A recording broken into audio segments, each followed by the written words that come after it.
senhores, bom dia. Bem-vindos ao quarto e último dia da 24ª Semana de Tecnologia Metroferroviária. Teremos agora pela manhã o 12º Seminário Metroferroviário da ANTP.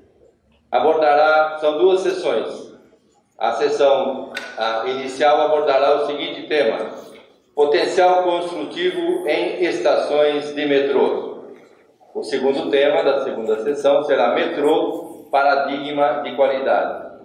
Para tratarmos então dessa primeira sessão, convido como coordenadora da mesa a arquiteta Andreina Nigriello, da Emplaza.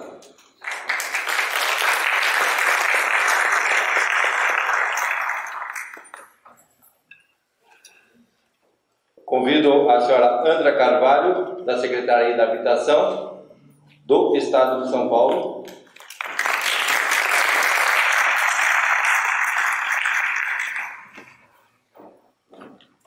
A senhora Anne Amiti, gerente do Departamento de Mobilidade Urbana do BNDES. A senhora Raquel Iglesias Verdinati, gerente de novos negócios do metrô de São Paulo. E o senhor, fechando a mesa, o senhor Leonardo Amaral Castro, diretor de desenvolvimento da SP Urbanismo.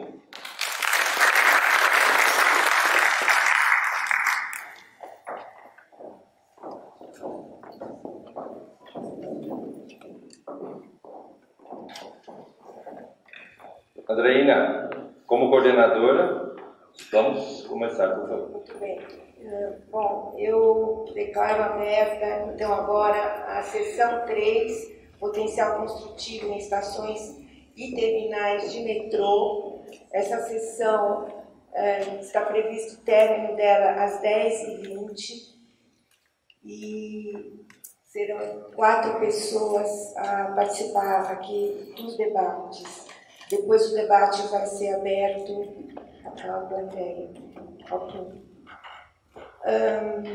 Nesse momento, nós temos uma grande oportunidade de confirmar mais uma vez o que já se sabe há muito tempo, que quando a gente constrói o transporte de uma região, a gente está construindo também essa região. A gente está construindo transporte e cidade. E, nesse momento, nós estamos com uma legislação urbana muito favorável para que isso ocorra de uma forma planejada, principalmente considerando a possibilidade de todos os artigos que estão no plano estratégico do município de São Paulo, como do próprio Estatuto da Cidade, que está sustentando esse plano estratégico. Então, pela ordem, nós vamos ter a apresentação do senhor Leonardo Amaral Castro, diretor de desenvolvimento da SP Urbanismo, depois de Raquel Iglesias Verdinati, gerente de negócios do metrô de São Paulo, a seguir de Andra Robert, secretária executiva do Programa de Parcerias Público-Privadas da Agência Paulista de Habitação Social, da Casa Paulista, do Governo do Estado de São Paulo, e finalmente de Anne Gracinoda Amiti, gerente do Departamento de Mobilidade Urbana e Logística do BNDES. Muito obrigada. Então, eu dou a palavra para o senhor Leonardo Amaral Castro. Bom dia a todos. Quero cumprimentar aqui meus colegas de mesa. Hoje estou muitíssimo bem acompanhado aqui ao lado de 4 importantes e brilhantes mulheres que eu vou ter o desafio aqui de ombrear.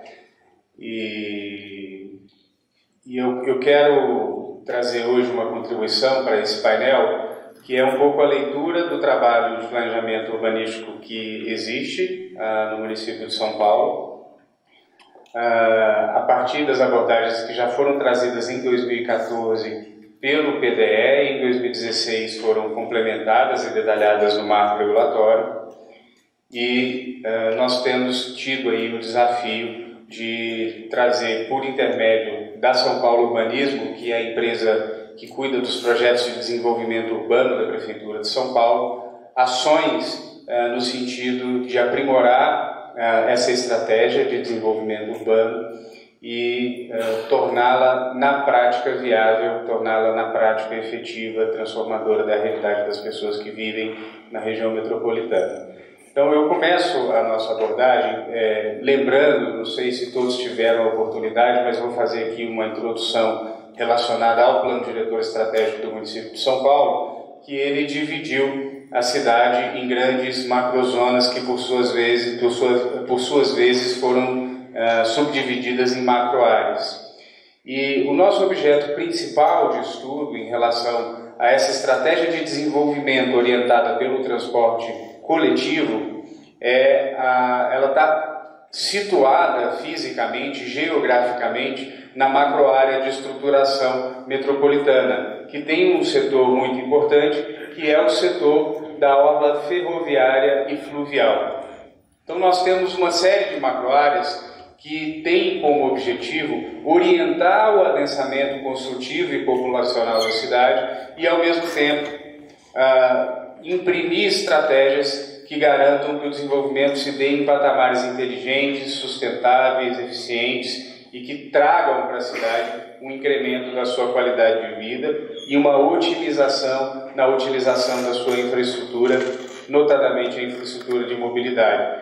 Então, a leitura que o Plano Diretor Estratégico de 2014 fez é que não faria sentido insistir no adensamento de áreas que já estavam relativamente consolidadas e saturadas do ponto de vista da sua capacidade de suporte da infraestrutura urbana. Então, quando nós olhamos para o que o Plano Diretor chama da macroárea de urbanização consolidada, que contém a Vila Mariana, a Vila Madalena, aqui onde estamos, a região da Paulista, dos Jardins, o Plano Diretor encara essa área como área que não é de desejo de transformação, ela já tem um relativo grau de consolidação, que ela precisa ser qualificada. Por outro lado, o Plano Diretor olha para as áreas mais periféricas, as áreas que fazem parte da macroárea de redução da vulnerabilidade, e ele faz uma leitura que também não deve se desenvolver essa área. Essa área ela deve ser objeto de um tratamento que permita que uma população migre para áreas com melhor infraestrutura.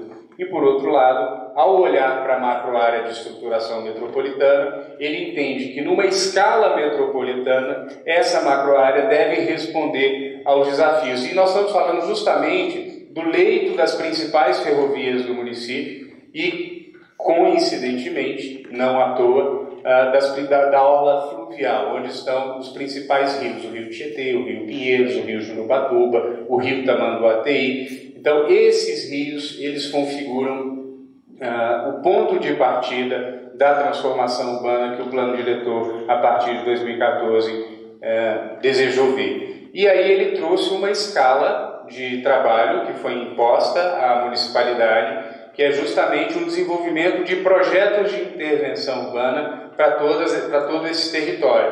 Então, ele trouxe em 2015 o arco do rio Tamanduateí, em 2016 o arco Tietê, em 2015 foi elaborada a Operação Urbana Bairros do Tamanduateí, que está entrando na tramitação na Câmara Municipal. O arco Tietê ele gerou o projeto de intervenção urbana do arco Tietê, que foi apresentado à Câmara Municipal, mas ele foi temporariamente retirado para revisão. No começo deste ano, nós apresentamos o projeto de intervenção urbana do Arco Jurubatuba, olhando para esse território nessa perspectiva de transformação, tentando absorver o adensamento construtivo e populacional da cidade nessa área que contém as principais infraestruturas de mobilidade. E entre o final deste ano e o ano que vem, nós vamos apresentar à Câmara Municipal o Arco Pinheiros.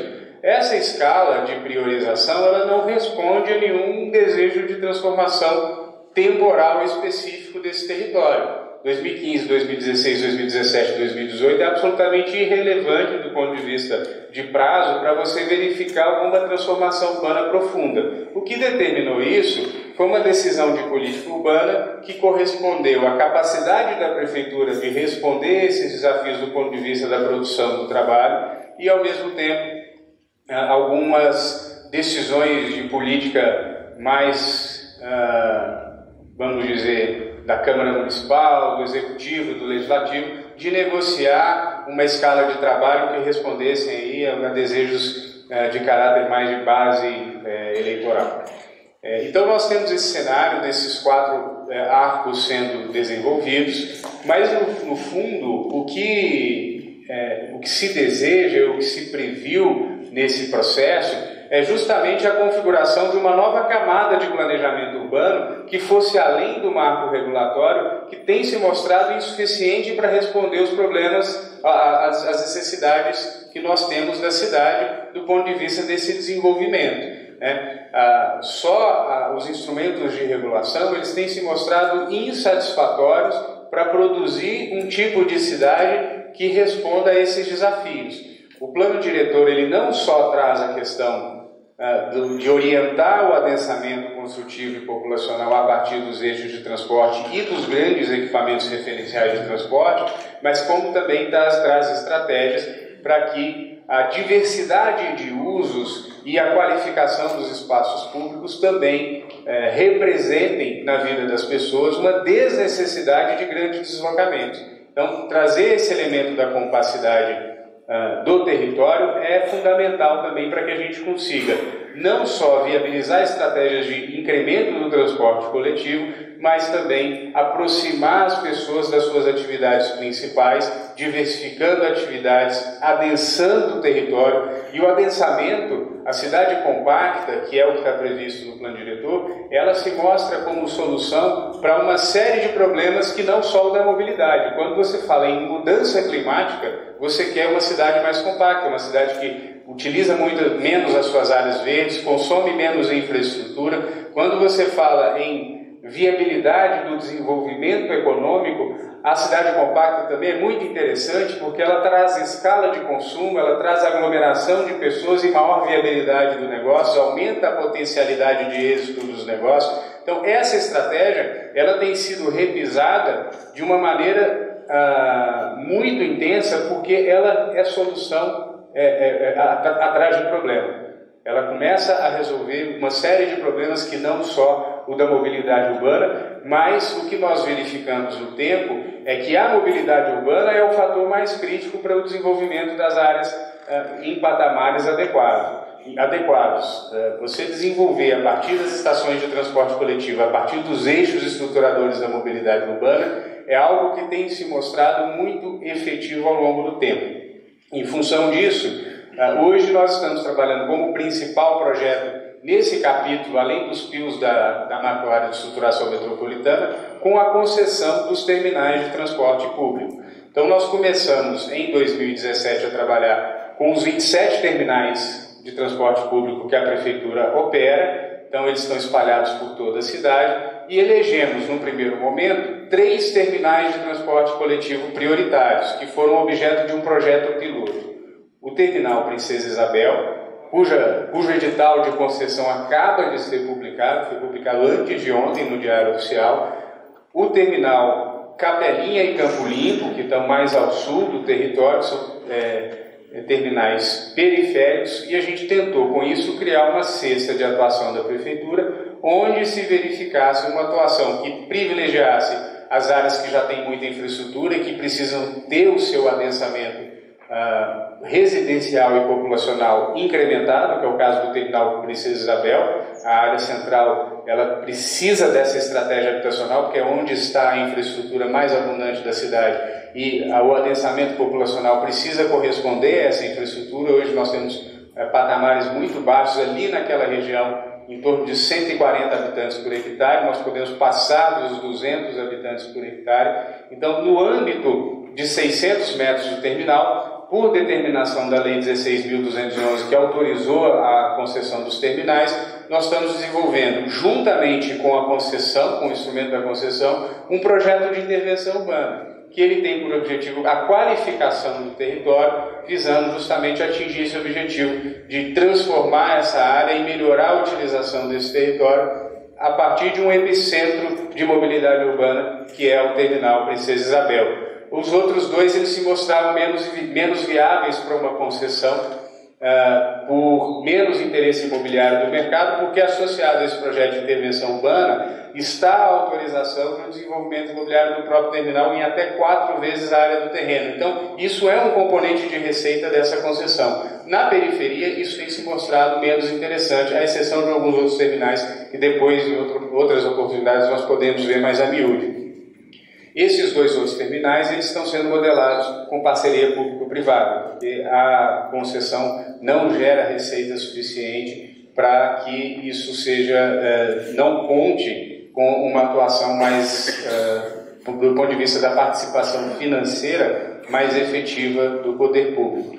Então nós fizemos o terminal Princesa Isabel e estamos fazendo esses dois na periferia, junto com a Secretaria Municipal de Desestatização e Parcerias, que é que, junto com a São Paulo Urbanismo, cuida da modelagem jurídica e econômica da concessão dos terminais.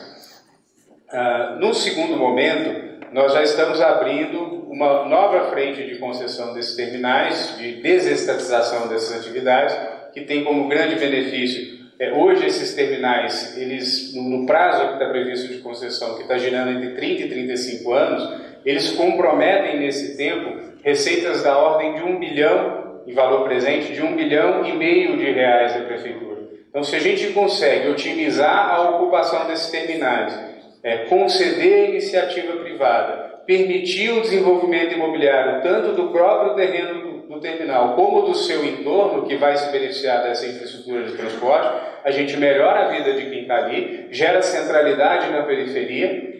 Nós recebemos no PMI, no procedimento de manifestação de interesse, dos 24 terminais que não constituíram um projeto piloto, nós recebemos, por exemplo, estudos de shopping center na cidade de Tiradentes, de centro de negócios em Pirituba. Então, existe um desejo do mercado imobiliário empreender, inclusive, na periferia, e o que nós estamos garantindo a partir da legislação que existe é que essa função do terminal, que tira proveito desse volume imenso de passageiros que passa por ali, que ela vai ser agregada de um projeto urbano estruturador do seu entorno. Esse projeto, ele melhora a condição de acesso, ele qualifica os espaços públicos, alarga calçadas, melhora a arborização e iluminação. Então ele dá plena conexão a quem reside e trabalha nessas regiões aos terminais, e, ao mesmo tempo, ele cria condições para o desenvolvimento imobiliário dos terminais. Eu queria avisar que nós já estamos com o seu prazo. Os 5 minutos aqui já esgotaram. Mas então tá bom. Para finalizar a minha fala, o que nós estamos tentando implementar a partir desse trabalho que tem sido feito na São Paulo Urbanismo, que é essa empresa do desenvolvimento, é justamente trazer para a completude ações coordenadas de política pública urbana e de desenvolvimento econômico e de desestatização e de concessão e de modernização dos serviços públicos que sejam marcadas por essa característica da mobilidade urbana presidir o desenvolvimento urbano. Muito obrigada. Eu que agradeço. Então, eu gostaria de passar a palavra para Raquel Iglesias Berdenati. Bom dia a todos, especialmente aos colegas metroviários aqui presentes, aos colegas da mesa. E o Leonardo, apesar de estar em minoria absoluta, tem feito um trabalho extraordinário na Prefeitura e muito coordenado com o Estado, o que garante a viabilidade mesmo dos projetos. Então, registrar o agradecimento, que acho que temos feito muitas ações importantes em conjunto. O que eu gostaria de destacar aqui numa breve fala, para abrir a oportunidade para que a gente amplie o debate, é que a legislação ela não vetava a utilização do espaço público. Um exemplo disso é a própria iniciativa do metrô quando fez a concessão do Shopping Santa Cruz. inaugurado em 2001. Mas é evidente que a legislação também não apoiava claramente, deliberadamente, como faz agora. E é isso que nos motiva muito a ser mais ousados nos projetos. E aí trago um outro exemplo, que é a própria concessão, os 15 terminais urbanos do metrô, eram 17, a licitação foi feita para 15 terminais, já que os outros 2 também mantêm uma parceria com o governo do estado no projeto Casa Paulista, que a Andra vai falar mais adiante. Mas essa legislação incentivando o eixo de transporte para o desenvolvimento estratégico fez com que nós pudéssemos estruturar um modelo de negócio ousado, grandioso e que vai trazer um resultado para o metrô muito significativo. Os 15 terminais, essa licitação aconteceu no ano passado. Nós estamos agora em fase de habilitação das propostas e análise do plano de negócios, já prevendo uma assinatura do contrato nos próximos 40 dias. Isso acontecendo e dando tudo certo, a partir do 6º mês desse contrato assinado, a operação do terminal já passa para o concessionário. Esse é um projeto muito estratégico para o metrô, não visando somente a receita acessória, que ela é realmente acessória nesse modelo, mas é visando a desoneração e visando a valorização do patrimônio do metrô. Se hoje a conta aí da manutenção dos terminais, dos terminais urbanos para o metrô, gera em torno de 14 milhões negativo, a gente tem uma capacidade de geração de receita da ordem de 6 milhões e tem 20 de manutenção por ano, esse projeto, pelo resultado da licitação, vai gerar para o metrô cerca de 30 milhões de reais positivo. Seja de receita adicional a partir do 5º ano e seja de uma desoneração da ordem de 20 milhões já a partir do 1º ano. Então isso é um fato bastante relevante para a gente destacar aqui, que foi viabilizado graças a uma nova legislação. Atrelado a isso, nós estamos desenvolvendo outros projetos. Não só a legislação municipal foi muito importante, mas também a federal. Quando ela traz na lei de regularização fundiária o direito de laje, ele traz um dispositivo importante para impulsionar o uso do espaço aéreo ou o uso de outras áreas que não podem ser alienadas, mas que, alinhados a toda essa estratégia da municipalidade, a gente pode desenvolver projetos bastante interessantes. Então, olhando um pouco o que o metrô tem de experiência do que já foi feito, olhando para a nova legislação, essa maneira mais ousada de estruturar projetos, o metrô também está reavaliando o seu momento de planejamento. Ainda que a gente aproveite da melhor maneira possível o espaço aéreo de estações existentes, é importante que a gente projete a expansão já incorporando esses empreendimentos associados desde a concepção do projeto. Porque aí não é uma adaptação. Você consegue, de fato, utilizar todo o potencial construtivo que o plano diretor e lei de zoneamento permitiram e elaborar projetos mais complexos de execução, mas com a potencialidade também completa de ganhos. Um ganho não só para o metrô, mas um ganho muito grande para a população, porque a hora que você tem todos esses equipamentos integrados, os empreendimentos associados com as unidades operacionais, você tem uma oferta de serviço para a população muito mais completa. Então, eu termino a minha fala por aqui, para que a gente abra a possibilidade para o debate. Muito obrigada.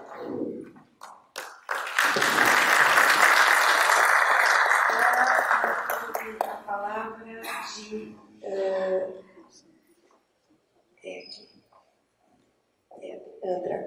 Andra Robert. Bom dia a todos, agradeço imensamente o convite para participar e poder apresentar um pouco as questões habitacionais atreladas às questões de metroferroviárias. Hoje, você pensar em projetos habitacionais, em especial na cidade de São Paulo, sem pensar no desenvolvimento urbano, é inconcebível. O impacto, as necessidades, a importância de você prover habitação, mas também prover todas as necessidades que são correlatas socioeconômicas, de equipamentos públicos, de infraestrutura, exigem que se pense de uma maneira diferente do que vem sendo praticado. Não que não se deva ser praticado como está, mas você tem que buscar alternativas. Em paralelo a isso, a situação econômica pela qual passa o país, as restrições orçamentárias para novos investimentos, também exige que se busque fontes de recurso para que os projetos não estejam lastreados única e exclusivamente em receitas orçamentárias, né?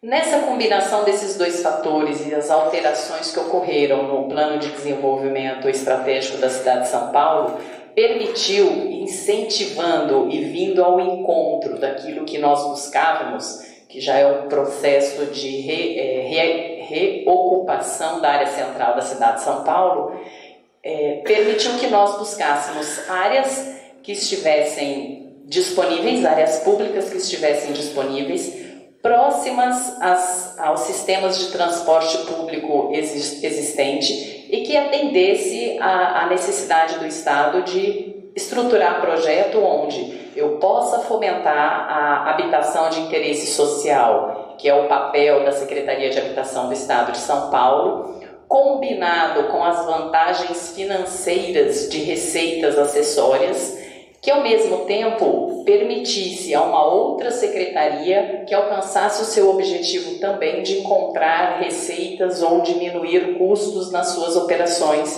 que é o caso específico da Secretaria de Transportes Metropolitanos.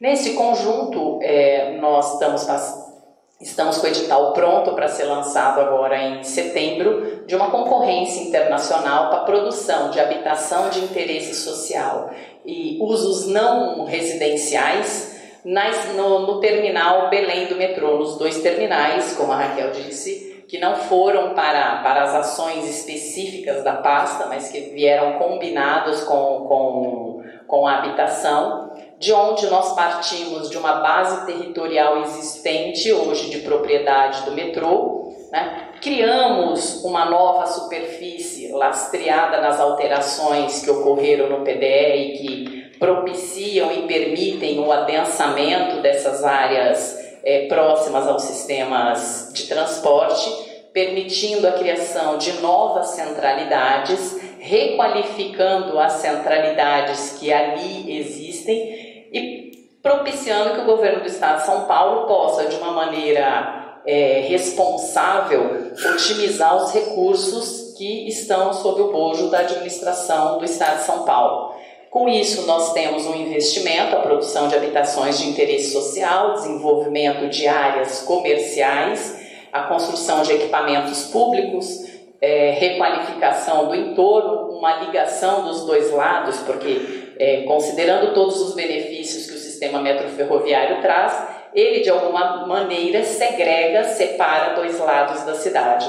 Então nós vamos também fazer uma interligação, né, permitindo dessa maneira que a população que hoje mora nas áreas periféricas da cidade passem a viver diretamente nessas habitações que estão no centro. Esse é um dos requisitos. Você tem de trabalhar na área central da cidade de São Paulo, no perímetro definido no edital. Então você traz uma mobilidade diferente, você desafoga o uso do transporte, você permite que as pessoas usem demais sistemas de transporte, faça uma substituição pelo deslocamento, em muitos casos a pé, ou em horário inverso, aquele que afoga, né, que estrangula o sistema existente. Então essa é a nossa alternativa e a proposta, o edital está para sair, desenvolvido aí em conjunto com o metrô e com a CPTM, no qual eu quero agradecer imensamente o empenho, né, em nos ajudar a construir, que vai ser um desafio muito grande. Agora nós vamos ouvir a Ani Gracinova Amit. Bom dia a todos. Primeiro, em nome do BNDES, eu agradeço à EAMESP e à NTP pelo convite para participar dessa mesa. E acho que o que eu tenho a dizer em nome do BNDES é bem complementar a que os colegas de mesa já falaram, né? Nessa mesa constava no programa uma pergunta que a gente já se faz há muito tempo, né? que é quais as políticas que podem incentivar o aumento de receitas não tarifárias e a diminuição da dependência do financiamento público, né? A gente, lá no BNDES, em 2015, fez um artigo técnico, eminentemente técnico, para apontar, para responder uma pergunta que internamente nós tínhamos lá, que era qual é o déficit de investimento em mobilidade urbana no Brasil. É muito grande, seria muito complexo esse estudo, então nós focamos nas 15 maiores regiões metropolitanas do país e chegamos, por meio de uma metodologia que está pública, ela está disponível na biblioteca digital do BNDES, e se vocês quiserem, acho que a própria ANTP deve ter esse link disponível no site deles, mas se vocês quiserem a gente deixa aqui disponível. Então nós chegamos a um número nessas 15 maiores regiões metropolitanas de 234 bilhões, isso em 2015, tá? Esse número era o número de 2015, um investimento de 234 bilhões de reais, o que nós estimamos em 1.633 quilômetros de transporte de alta e média capacidade. Dado esse número que para a gente foi bastante assustador, né? Mas, em termos de PIB, não é tão, pelo menos no PIB de 2015, é certo que o nosso PIB caiu, mas em termos de 2015 não é tão relevante, era factível, a gente estimava que isso poderia ser feito ao longo de 12 anos, esse investimento, se a gente investisse 0,4% do PIB nisso, em mobilidade urbana, isso só para novas implantações, além do que todos vocês que já trabalham nesse setor, estudam esse setor, sabem que a gente também teria que fazer investimento para renovação de frotas, de sistemas e tal. Esse era só para o investimento em nova infraestrutura, né? Então, depois de chegar nesse número, a gente começou a ver duas vertentes que eram importantes a gente trabalhar. Uma era a qualidade de projeto, e a outra é a questão do recurso, porque a qualidade do projeto, o projeto só tem qualidade se ele for viável financeiramente, puder ser financiado, né? Em decorrência disso, nós lá do Departamento de Mobilidade Urbana do BNDES produzimos um artigo recente, foi publicado em maio, no jornal O Globo, falando de 10 medidas para reduzir esse déficit. Uma das medidas é reduzir, tem 3 eixos, né? Nesse artigo a gente fala de 3 eixos, que seria aumentar as receitas do transporte público coletivo, o segundo seria reduzir a ineficiência, né? E o terceiro seria reduzir a dependência dos investimentos do orçamento público, que é o que já foi dito aqui, né? Então, para a gente gerar novas fontes de receita, né, reduzir essa dependência, gerar novas fontes de receita, o que está em debate aqui nessa mesa é crucial, né? Nós pensamos também na CID municipal, que é uma iniciativa, inclusive, capitaneada pela Frente Nacional dos Prefeitos, com apoio da ANTP, do Fórum dos Secretários de Mobilidade Urbana, né? Também trabalhamos e divulgamos a questão das taxas de congestionamento, né? O pedágio urbano também, como é conhecido. Já divulgamos, e vocês devem conhecer, mas já divulgamos os ganhos dessas iniciativas em cidades muito conhecidas, na cidade-estado como Singapura, em Londres, que teve uma redução de 30% no congestionamento com a implementação da taxa de congestionamento, em Estocolmo também, e isso tudo ao longo do tempo. Singapura faz isso desde 1975, Londres implementou isso em 2003, Estocolmo em 2007, né? A gente tem agora outras iniciativas, uma bem recente que é do final do ano passado, não, de 2017, que em 2008 teve uma outra que eu esqueci de mencionar, que é na Itália, de Milão, que tem um viés bastante ambiental, que não permite que carros poluentes entrem num centro delimitado, numa área delimitada. E temos iniciativas mais recentes, por exemplo, como a de São Francisco, na Califórnia, com a cobrança de estacionamento público, né? Uma iniciativa bastante inovadora, bastante pioneira, com um aplicativo, em que eles reduziram muito o congestionamento, porque as pessoas ficavam procurando vagas, circulando, era ineficiente, as pessoas ficavam circulando, procurando vaga, e isso liberou espaço para o transporte público coletivo de superfície, né, lá. Então, essa questão do estacionamento também é algo que é simples de ser implementado, né, pelas cidades, que geraria receita, né, e a cobrança, uma outra iniciativa que a gente menciona é a cobrança pelo aumento do potencial construtivo, né, que certamente tem tudo a ver com o que está sendo discutido aqui nessa mesa. E por que isso para a gente, lá no BNDES, é importante, né? Aumentar a receita do projeto e as receitas do projeto, que seriam consideradas receitas acessórias, né? Por que isso é importante? Porque hoje esses projetos são nacionalmente muito dependentes do investimento público, né? E até internacionalmente, né? Não é um privilégio ou um demérito do Brasil ter esses projetos dependentes do investimento público, porque no geral o investimento em mobilidade ele não é lucrativo, né? Ele é essencial, importante e se justifica pelos benefícios sociais que ele traz também, né? Mas no geral ele não é lucrativo. Então, mesmo quando o Estado ou o município adota um modelo que não é um modelo público, que tem um investidor privado, seja via concessão, seja via uma PPP, sempre o que a gente vê como financiador é a dependência do capital público, seja via um subsídio, seja via uma contraprestação, né, ou mesmo um aporte no momento da construção, ou mesmo a construção pública e depois uma concessão, ou seja, o capital público sempre vai ser necessário. O que a gente está pregando é que ele precisa ser, essa dependência precisa ser reduzida, principalmente num cenário que a gente vive de crise fiscal, incapacidade de endividamento dos entes públicos. Então, por que reduzir essa dependência? Por que ter essas outras receitas? E receitas que, na nossa visão, precisam ser exclusivas, destinadas exclusivamente para o transporte público coletivo. Porque não adianta a gente fazer, por exemplo, uma taxa no pedágio urbano ou cobrar pelo estacionamento urbano e esse recurso ser utilizado em outras coisas que não em prol do transporte público coletivo, né? Então, por que isso? Isso é porque quando a gente faz um financiamento, no papel de financiador, quando a gente faz esse financiamento e ou para o setor público ou para o investidor privado, o financiador precisa de garantias.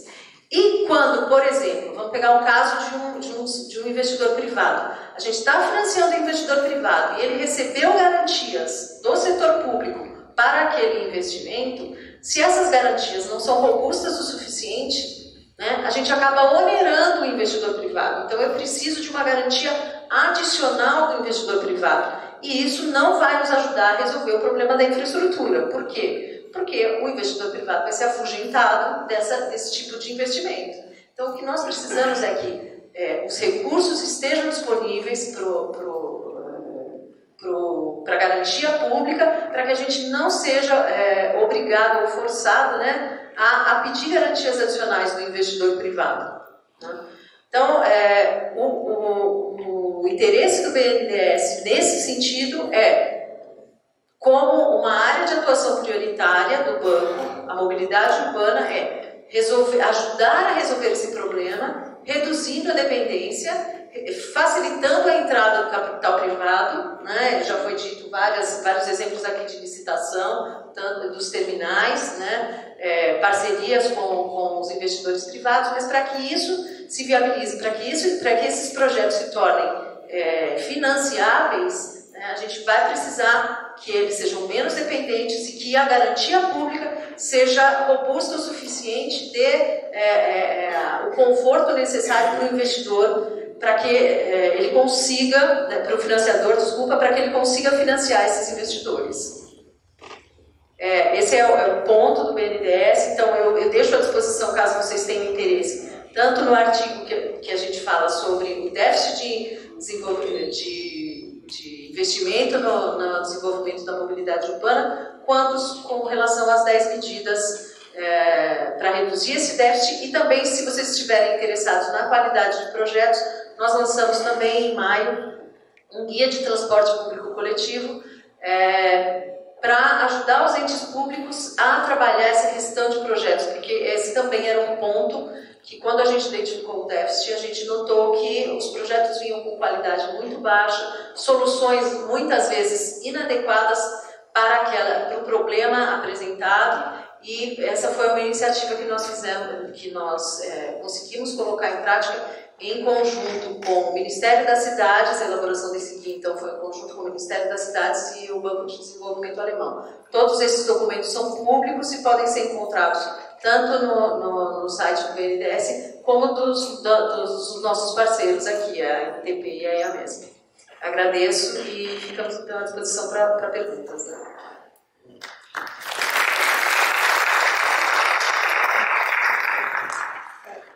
É o seguinte, vocês gostariam de colocar perguntas entre vocês?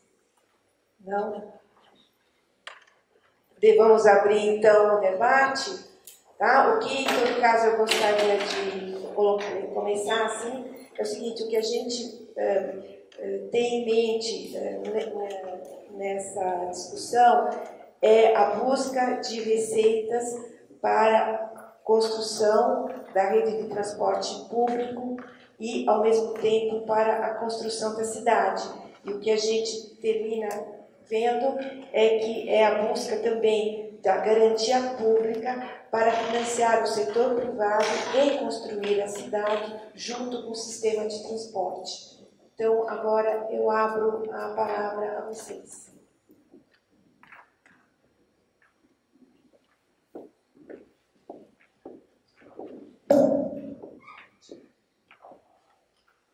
Eu sou arquiteta da GM4, trabalho no metrô, e eu tenho duas perguntas. A primeira delas é a respeito do financiamento e a venda de potencial construtivo. Como arquiteta e urbanista, minha preocupação é o conflito de interesses. Porque, historicamente, as nossas cidades se dobram ao interesse do mercado imobiliário, independente de qualquer outro interesse da população do bem público. Então, a venda de potencial construtivo pode refletir especificamente o interesse do mercado imobiliário, sem considerar a infraestrutura instalada na região e investimentos para adequar essa infraestrutura, que era adequada no passado, ao novo potencial construtivo. Então, sobre um discurso, se tem mais investimento público em benefício do setor privado. Então, acho que isso é uma coisa a ser considerada. Além disso, tem na questão de outras fontes de recurso, como, por exemplo, o pedágio urbano, um viés do Estado brasileiro de gerar punição em vez de criar válvulas de escape. Então, por exemplo, o que foi adotado em Londres foi adotado depois da implementação de um sistema de transporte consistente que atenda toda a população. No Brasil, se a gente adotar um sistema punitivo sem oferecer um sistema de transporte que compense, que seja uma válvula de escape, a quem a gente está gerando benefícios? Essas são as minhas perguntas.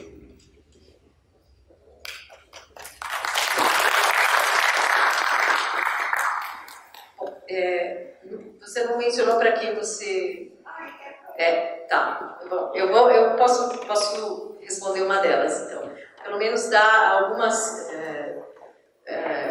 opiniões a respeito. Né? Eu acho que essa questão do uso, né, que você disse, vou beneficiar apenas o capital privado, o interesse privado, eu acho que aí está nas mãos do poder público, né, definir quais vão ser os usos, definir quais são as regras. E eu acho que é isso que está sendo feito aqui em São Paulo. Né? Então, assim, não é simplesmente eu vou construir, o Estado ou o município vai deixar construir apenas torres de escritórios ou apartamentos de alto padrão. Não, ele precisa colocar ali habitações de interesse social, ele precisa diversificar o uso. Então, isso é o papel do poder público. Né? Com relação a Londres, o que foi feito em Londres? A gente estudou bastante o caso de Londres. Em Londres, sim, Londres tem uma rede muito maior do que a nossa, é fato, né? Mas no momento em que eles implementaram isso, primeiro, quando eles implementaram isso, o prefeito eleito, acho que era para a região metropolitana, não lembro agora o nome do cargo dele, mas ele foi eleito com essa plataforma. Então, ele disse na campanha dele que ele ia implementar o pedágio urbano, ou o congestion charge, como eles chamam lá, a taxa de congestionamento. Ele falou, eu vou implementar. E o que foi feito na implementação?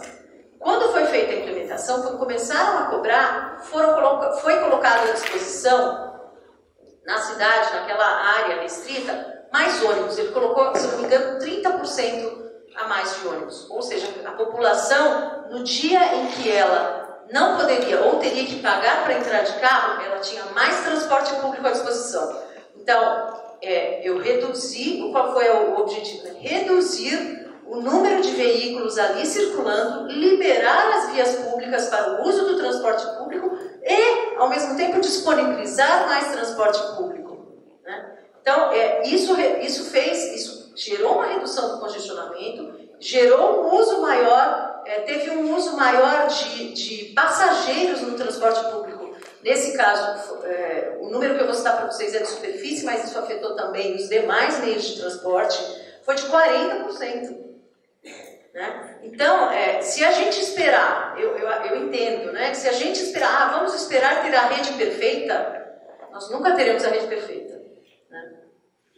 Obrigada. Gostaria também de fazer um complemento, que eu acho que a gente está vivendo um momento único. A nova legislação, ela está permitindo e incentivando a inversão do que acontece hoje. Quando o setor imobiliário se aproveita da infraestrutura, especula, se organiza e se aproveita daquilo que o poder público está investindo, principalmente nos eixos de transporte.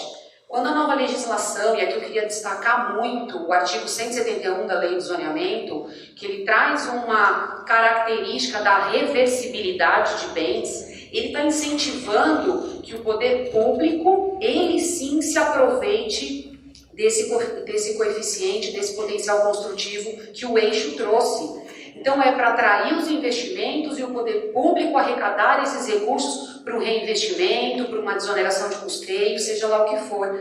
Então é o poder público ditando uma regra de atratividade.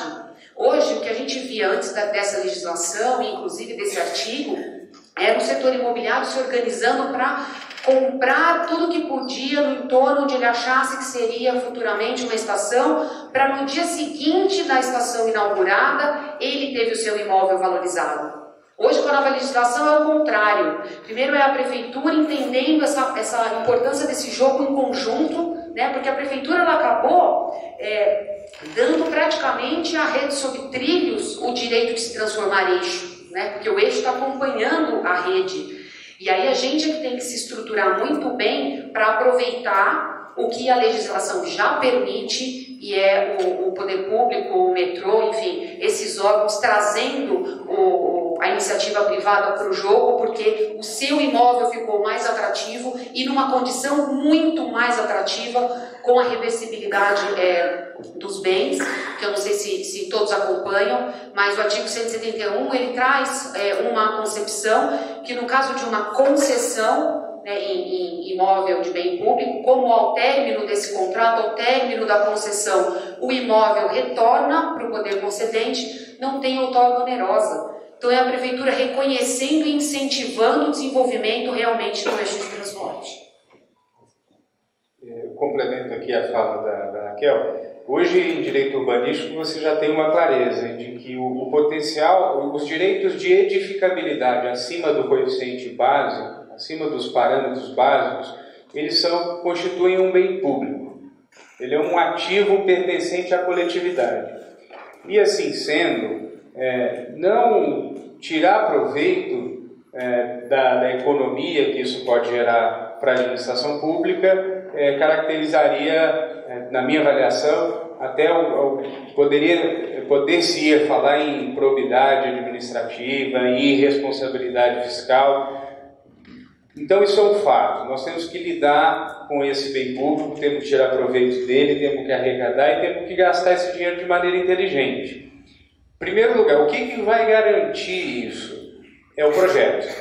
Um bom projeto que vai trazer para a dimensão da realidade, do que vai se fazer, se o projeto está capturado pelo mercado, se ele está capturado pelos movimentos sociais, porque isso acontece também, se ele está capturado enfim, quaisquer interesses que não estejam equilibradamente dispostos nessa equação.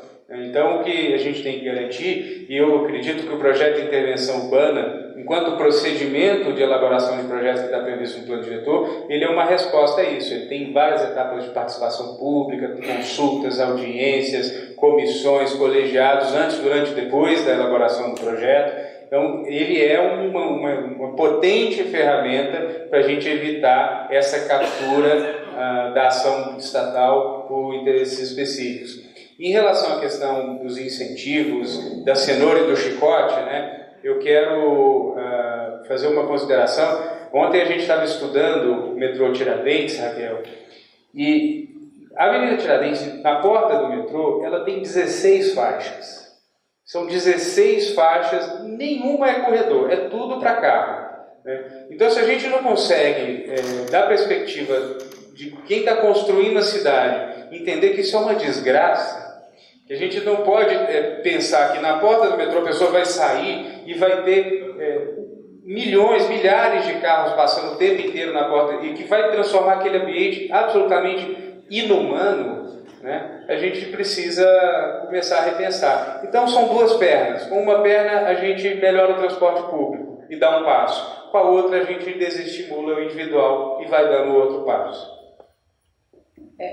Outra coisa importante a ser considerada não tem mais como pensar em resolver as questões, em especial da cidade de São Paulo, da região metropolitana de São Paulo, sem que você busque a celeridade, sem que você conte com a agilidade e com o recurso do capital privado.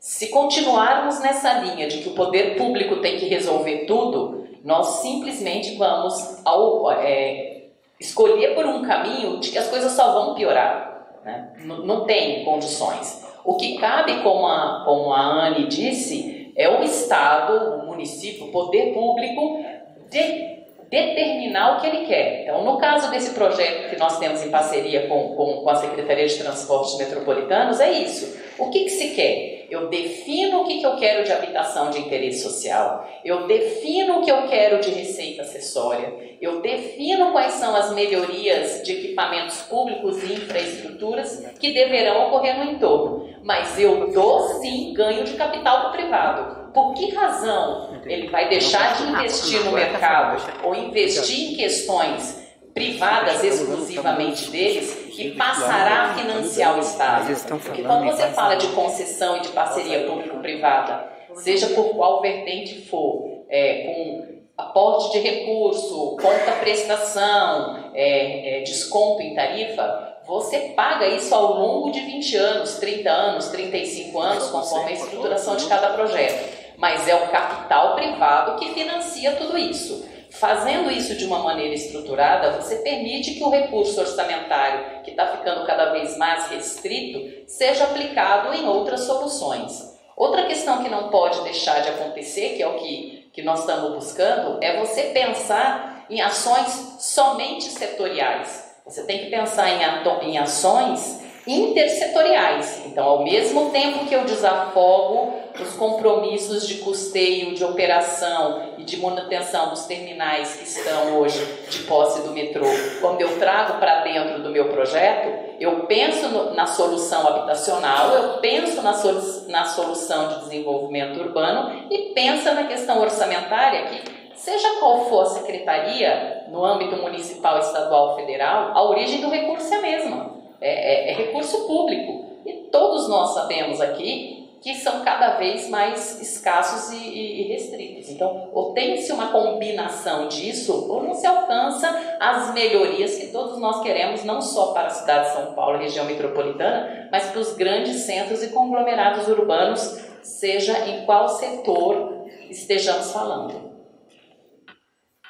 Bom, antes de encerrar então essa sessão, eu só... Pois não.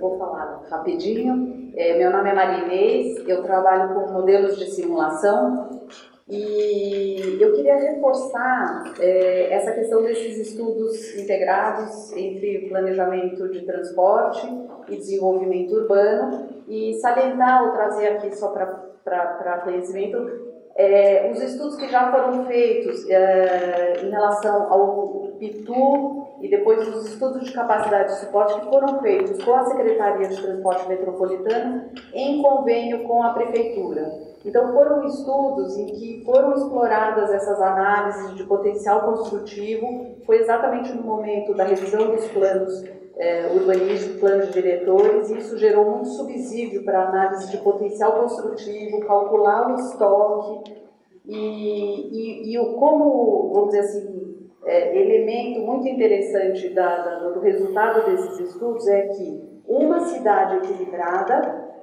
poderia postergar o investimento do PITU, que era de 50 bilhões, poderia postergar isso em 5 anos. Ou seja, o sistema de transporte ele não atingiria o seu esgotamento da capacidade no ano original, com um cenário tendencial, mas sim 5 anos depois, com um cenário mais equilibrado. Então, eu queria reforçar a necessidade de desenvolvimento mesmo desses tipos de estudos, integrando Prefeitura e Estado, e conhecer chamar todos a conhecer esses estudos que eles existem, eles estão na Prefeitura do município de São Paulo, estão na Secretaria de Transporte Metropolitano, são estudos que teve mais de um estudo já de capacidade de suporte para fazer essas análises, foram bem interessantes. São muitos os estudos que nos esperam daqui para frente. O importante é que eles sejam feitos, que se entenda que a gente precisa desenhar assim a cidade, principalmente no entorno das estações do sistema de transporte estrutural, não é? Porque, na realidade, o Estado tem que sentar ao lado do setor privado, mantendo um controle muito grande de como esse capital vai ser aplicado. A cidade que vai ser construída, agora é também responsabilidade das entidades públicas que produzem o transporte. E isso tem que ficar muito claro. Bom, pelo prazo que nos foi dado, nós já esgotamos o nosso tempo de... se alguém quiser fazer mais alguma pergunta, ou... Tá. Alguma outra pergunta? Por favor.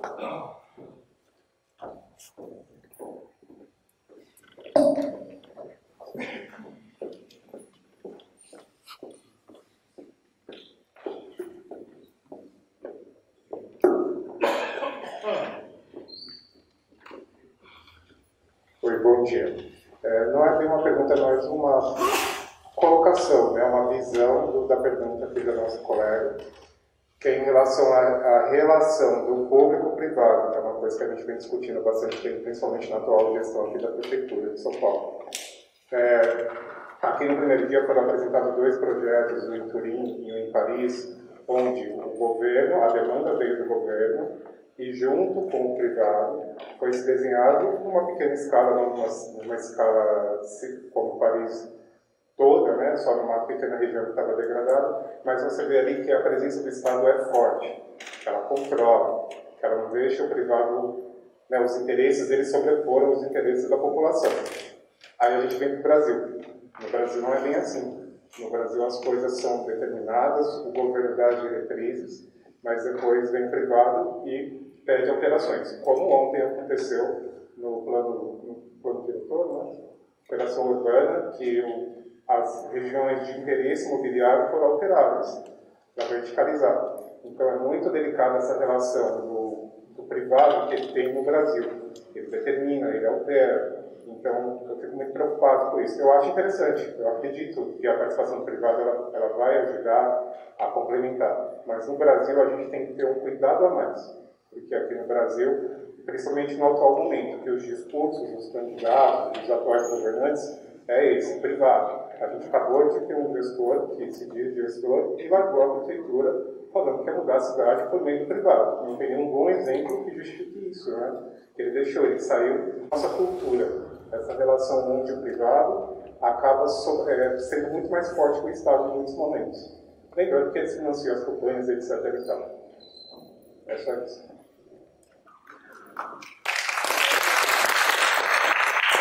Eu vou só comentar porque eu acho que a sua referência deve ter sido a Operação Plano Água Espraiada, né, que foi o Plano Chucre, que foi votado na Câmara Municipal antes de ontem.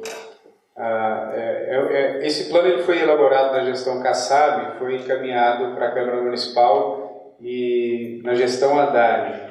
E ele ficou lá durante muito tempo, e durante a votação, e isso que você fala é importante, né? Tem que ter um acompanhamento permanente da sociedade para entender o que está se tratando. O Plano Chucre, ele libera estoques de potencial construtivo, não libera a verticalização, ele libera, não cria novos parâmetros urbanísticos, ele cria estoques de potencial construtivo em setores da Operação Plano Água Espraiada, que é, como sabemos, uma operação de intensa atuação do mercado, e para o estudo de impacto ambiental, ele trouxe algumas exigências de projeto urbanístico, em especial melhoramentos viários, para suportar esse estoque que estava sendo liberado. E durante a votação da Câmara Municipal, uma parte dos vereadores não queria os melhoramentos viários, outra defendia que tinha que ficar, e eles fizeram um acordo de que, como o projeto é da época do prefeito Kassab ainda, ele precisaria passar por uma atualização, que eles iam aprovar parte da lei em que havia consenso, mas que essa parte da lei, que são os estoques, ela só vigoraria a partir da deliberação sobre os melhoramentos viários, que vão ser reapresentados à Câmara em até 60 dias, segundo dispôs o próprio projeto de lei aprovado. É uma solução heterodoxa? Aparentemente sim. Mas isso significa que quem se interessa pelo tema e toda a institucionalidade que está aí disposta para socorrer a coletividade no amparo dos direitos coletivos, ela tem que se mobilizar para evitar que haja algum tipo de frustração. Nesse caso, do estudo de impacto ambiental e do relatório de impacto ambiental. É um comentário bem breve, realmente, mas quem não quer ser refém precisa liderar o processo e saber aquilo que quer, né? Então também o Metrô tem se dedicado muito a estudar o que ele espera dos seus projetos de expansão, se debruçado sobre este aproveitamento, o melhor aproveitamento possível desse potencial construtivo. Deve ser, nas próximas semanas, editada uma nova geral na companhia, onde incorpora as diretrizes comerciais para os projetos de expansão. Então você tem ali incorporado nos projetos, desde a concepção, toda a estruturação de exploração comercial, seja ela na parte interna da estação, no entorno imediato ou espaço aéreo. Então eu queria deixar também esse complemento. Obrigada. Então, acho que... duas perguntas, mas... Nós estamos com o tempo esgotado, viu, Adriana? Vai comprometer o intervalo. Desculpa, eu não sei. Pergunta uma só. Tem que ter uma pergunta. Compromete o início do segundo painel também. Você quer encaminhar para a mesa, então?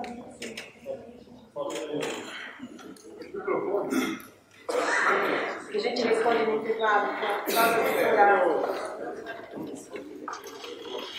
Posso fazer assim sem o microfone? Tudo bem? Pode. Eram duas. A gente está falando de desenvolvimento urbano de transporte. Os dois têm que andar juntos. Você pode imaginar, nós acompanhamos, inclusive, nas expansões da linha do metrô, uma proposta de uma ação conjunta com a própria prefeitura. Né? Então, lembrando um pouco, por exemplo, a linha 17. A linha 17 ela foi feita através de um convênio prefeitura-governo do estado, que previa a implantação do monotrilho em cima de uma avenida que ia ser implantada. Uma parte dela através de uma operação Água Espraiada, tá? Que ligaria ali basicamente a região do aeroporto, a linha 1 do metrô. E a segunda, em cima da região do Morumbi, onde você tinha uma Avenida Hebe Camargo, que deveria juntar uma parte de Vila Andrade, que foi o local que teve maior número de empreendimentos imobiliários nos últimos 20 anos, tá? A uma avenida que tinha na frente do Estado. Tá? Essas duas coisas existiam nos planos diretores da Prefeitura, desde a época da marca, quando ela fez. Foi vendido basicamente 100% do potencial construtivo que existia na Zona Sul, ali na região do Morumbi, e a avenida não foi implantada. Não foi implantada, e isso acaba dificultando a implantação de um sistema que com certeza ajudaria uma região da cidade que está totalmente congestionada. O que eu acabo perguntando um pouco para a mesa era de que forma nós poderíamos fazer com que estas coisas que foram definidas juntas com a população, houve participação de mais de um nível de governo, elas efetivamente saíssem do papel, independente da continuação ou não do governador de plantão.